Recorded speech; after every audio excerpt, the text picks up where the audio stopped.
ஒரு வெயில் கால நாளில் கடும் வெப்பத்தால் ஒரு காகம் மிகவும் தாகமாக இருந்தது. தண்ணீரை தேடி அது ஊரெங்கும் பறந்தது. குளம், குட்டை, ஆறு என்று பல இடங்களை பார்த்தது. ஆனால் எங்குமே தண்ணீர் கிடைக்கவில்லை. வறண்டு கிடந்தன.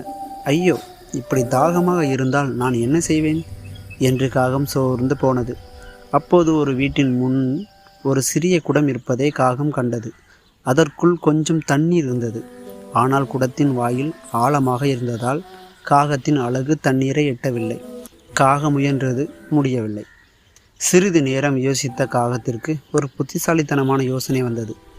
அருகில் இருந்த சிறிய கற்களை ஒன்று ஒன்றாக எடுத்து குடத்தின் போட்டது.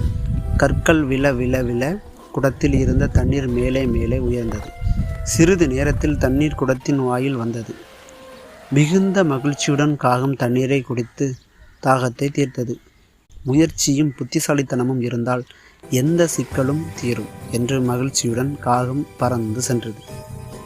நீதி: புத்திசாலித்தனமும் விடாமுயற்சியும் இருந்தால் எந்த பிரச்சனையும் தீரும்.